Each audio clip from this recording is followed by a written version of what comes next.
Coucou, j'espère que vous allez bien, aussi bien que moi, ou même mieux. C'est tout ce que je peux vous souhaiter.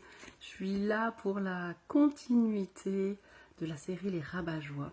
Non pas les Rabat-Joie extérieurs, les tiens, les miens, parce qu'on est vraiment des champions pour rabattre notre joie. Aujourd'hui, on va parler de la plainte. Eh bien, la plainte, c'est quand même un merveilleux outil pour créer du lien social. Depuis que je me plains beaucoup moins, eh bien, j'ai quand même vachement moins de potes.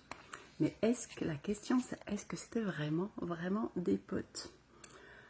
Et surtout, en France, on est quand même les champions du monde pour se plaindre. Je me rappelle que j'étais partie en voyage aux États-Unis une semaine. Et qu'en rentrant en France, j'avais demandé à certains de mes collègues comment ils allaient. Et ils m'avaient répondu on fait aller ou comme un lundi. Et ça m'avait vraiment choquée. Même si aux États-Unis ça peut être un peu fin, du verbe feindre, eh bien, c'était toujours ok. Et ça fait vraiment du bien de se mettre en action et d'arrêter de se plaindre. Alors, ce qui est cool avec la plainte aussi, c'est que c'est magique, parce qu'on peut l'accorder à tous les temps. On peut se plaindre dans le passé, on peut se plaindre aujourd'hui, et on peut se plaindre pour demain. Ça se décline à tous les temps. Je vous ai déjà parlé, je bégaye ce matin, parlé plusieurs fois de comment on discute avec l'univers. Eh bien, l'univers, si on lui envoie des vibrations de plainte, il va se dire, elle adore la plainte, celle-ci, donc je vais lui renvoyer des situations dans lesquelles elle va pouvoir se plaindre. Donc la question, est-ce que vous avez envie vraiment que l'univers vous envoie toujours des situations dans lesquelles vous allez pouvoir augmenter vos vibrations de plainte pour qu'il vous envoie encore plus de ces situations? Je sais pas, à vous de voir. Ma vie, aujourd'hui, elle n'est pas toute rose. Et j'entends certains qui vont déjà me dire, encore une qui nous dit qu'il faut qu'on soit heureux, puis qu'on n'a plus le droit de se plaindre. Si, on a le droit de se plaindre. On a vraiment le droit.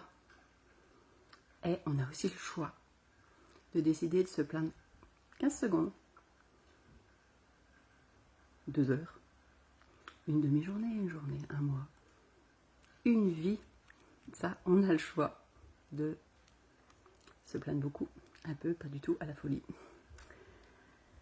Qu'est-ce que j'ai noté d'autre? Bah oui, la plainte, en fait, quand il nous arrive une merde, qu'est-ce qu'on qualifie de merde?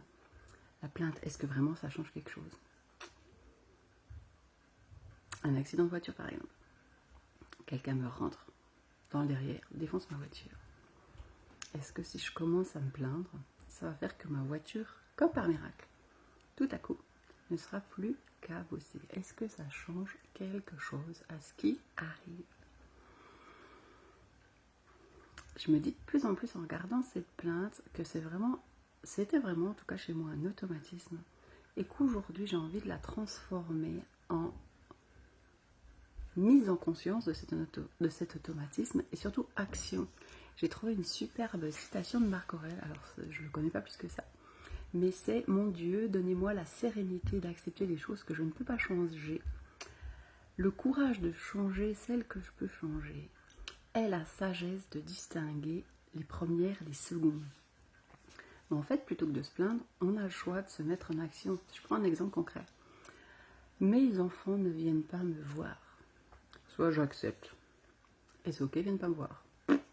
Soit j'accepte pas, et à ce moment-là, eh bien, je peux essayer de changer la situation, d'écrire à mes enfants, de les appeler pour leur dire à quel point ça m'affecte qu'ils ne viennent pas me voir.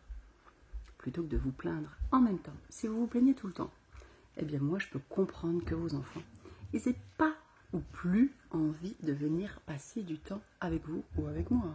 C'était juste un exemple comme ça. Et ensuite, si je me plains tout le temps, qu'est-ce qui se passe? Même s'il y a une toute petite étincelle de joie, eh bien ma plainte va la recouvrir et je ne vais même pas la voir, puisqu'on peut aussi se plaindre dans des situations super cool. Un mariage, on peut se plaindre. On peut se plaindre pour une naissance. On peut se plaindre pour un anniversaire. Et en fait, ce que j'ai envie de partager, c'est que c'est juste un choix. Et que les gens qui se plaignent, souvent ils finissent tout seuls. Parce que les gens qui sont autour d'eux, ils en ont marre de se faire pomper leur énergie. Donc la plainte, je choisis pas, un peu, beaucoup, passionnément, à la folie. À vous de voir si vous avez envie de continuer de rabattre votre joie.